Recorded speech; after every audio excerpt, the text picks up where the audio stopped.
मन में गंदा विचार क्यों आता है?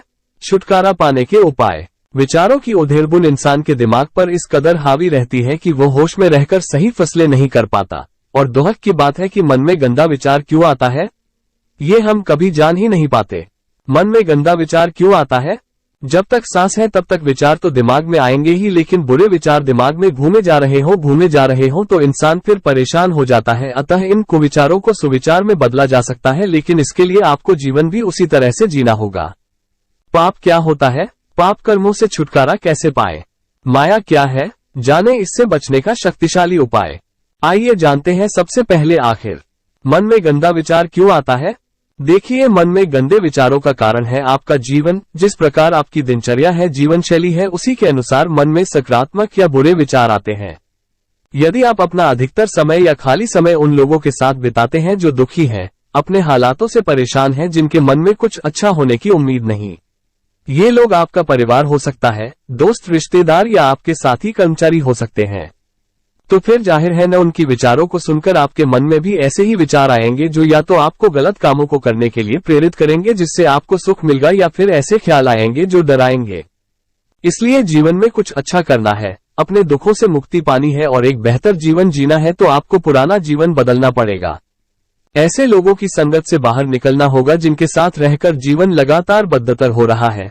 इसलिए कहा गया है, सही संगति सही जीवन, बुरी संगति बुरा जीवन। तो पहले देखिए आप किस माहौल में कैसे लोगों की संगति कर रहे हैं, इसके बाद स्वयं ही जान जाएंगे बुरे विचार क्यों आ रहे हैं। मन से बुरा विचार कैसे निकालें?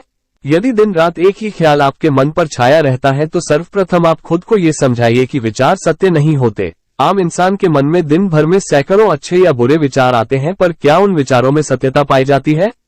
नहीं, न अधिकतर ख्याल महज काल्पनिक होते हैं। लेकिन चूंकि हम जल्दी से मान लेते हैं, फिर चाहे वो बात सही हो या गलत, जैसे आप खुद को ही माने बैठे होंगे, अच्छे या बुरे। इसलिए इसी दिशा में अब आपको यह मानना है कि जो कुछ भी मुझे लगता है सच है वो है नहीं।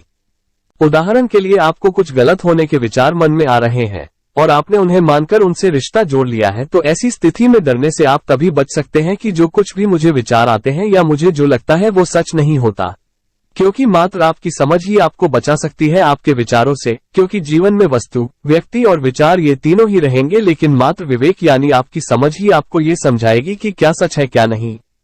मन यदि छोटी बात पकड़कर बैठ जाए तो? मन यदि किसी छोटी बात पर उलझा हुआ है तो जाहिर सी बात है आपके पास जीवन में कोई श्रेष्ठ कार्य करने के लिए नहीं है। आप एक प्रेमहीन उदासी से भरा जीवन गुजार रहे हैं और यही जीवन आपको बड़ी सजा दे रहा है। मान लीजिए आपको किसी स्थान पर समय में पहुंचना है और आप अपनी गाड़ी से 100 किलोमीटर की रफ्तार से आगे बढ़ रहे हैं। अब रास्ते में टायर के नीचे कई जगहों पर रोड़ी है, कंकड़ है, गड्ढे है। अब क्या इस बीच आपको तनिक यह विचार भी आ पाएगा कि टायर कहीं पंचर न हो जाए या शोकर खराब न हो जाए? आप तो बस मंजिल को याद करेंगे और बढ़ते चलेंगे। इसी तरह परीक्षा कक्ष में आप बैठे हैं, आपको वहां मच्छर, खटमल दिखाई दे रहे हैं, या फिर गर्मियों के दिन है, पंखा धीरे चल रहा है। आप जरा भी इन चीजों की परवाह करेंगे? नहीं, न आपका पूरा ध्यान प्रश्न पत्र को हल करने में लगेगा।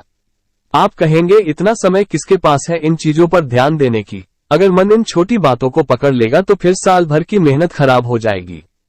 अतः इन उदाहरणों के जरिए आप समझ गए होंगे कि जीवन आपसे कुछ बेहतर और ऊंचा काम मांग रहा है, लेकिन आप हैं कि अतीत के व्यर्थ के छोटे विचारों में समय गुजारकर जीवन गंवा रहे हैं। जागो।